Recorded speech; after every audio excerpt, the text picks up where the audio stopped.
Well, good morning.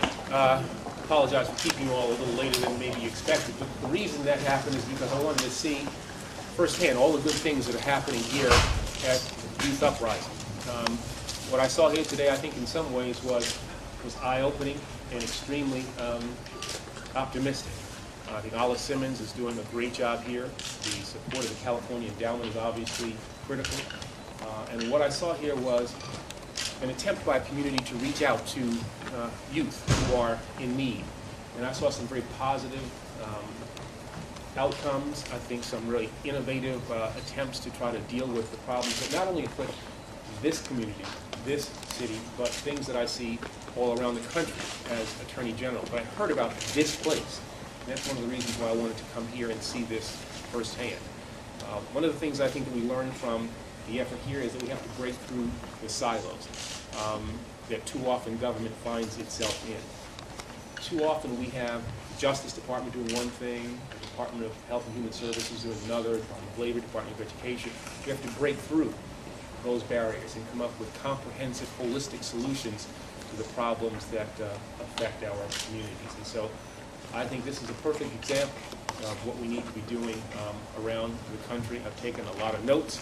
I've made, I think, a lot of new friends, and I look forward to coming back and working with the people here, with my good friend Mayor Gellums, who is, I think, just an innovator in the kind of thinking that he has shown, the kind of leadership that he has demonstrated. So this has been it's been a good morning.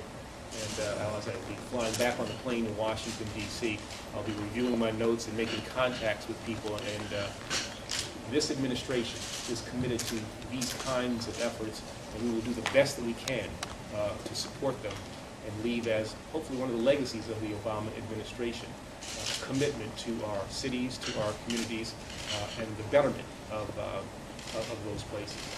So with that, I'll be more than glad to take any questions that you have. Two things. One, what would you say about gang injunctions being a way to resolve crime problems?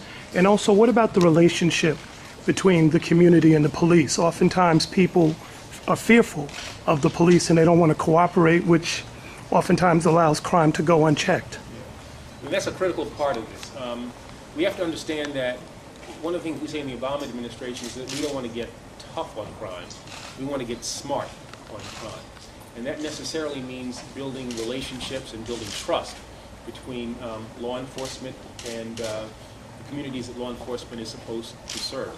We have to be honest about this. We have to be honest about this. There is a lot of mistrust, a lot of distrust that exists out there. There is history that we have to overcome. We have tried to come up through the COPS program with new ways in which police departments, police officers, county police, sheriffs can interact with the people that they serve. There's new ways of policing. Vice President Biden, I think, has taken a particular interest in these approaches, and that's one of the things that we're trying to do in the Obama administration. I think that we have proven to be fairly successful at. A lot of recovery money that we had went to developing those new ways of interacting between the police and the communities that they serve. So what about the injunctions? That's a tactic of the city attorney here in Oakland. He's asked for a gang injunction in North Oakland. Are they effective? An effective tool? Should the city attorneys go after those injunctions? Well, I think we have to try to find all kinds of ways in which we can be creative. I'm not familiar with how effective that effort has been here, but we should never try not to be. We should always try to be creative. We should always try to find ways in which we can help people who are most in need. And I think that's the thing that's really critical here, and that we have to understand. We can certainly debate about the tactics and whether a particular tactic is good or bad, but never lose sight of the fact that we're all in this and we all want the same result. Because I think we tend to lose sight of the fact that people in these communities are American citizens who want the same things that all American citizens want. They want to feel free to walk their streets at night. They want their kids to be able to go to school in safety.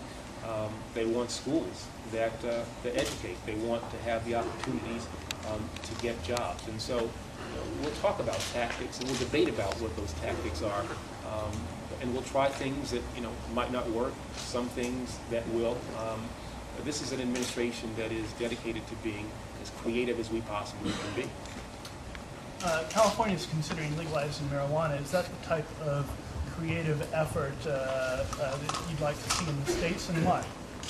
Well, one of the things that we have certainly done in the administration is to say that, we're going to take our limited federal resources when it comes to dealing with the question of medical marijuana. In those states where that has become the policy, to not focus there, but to focus our attention on the cartels, those big growers that are bringing marijuana into our country and that are having a negative impact on a variety of places. We think that makes a lot of sense.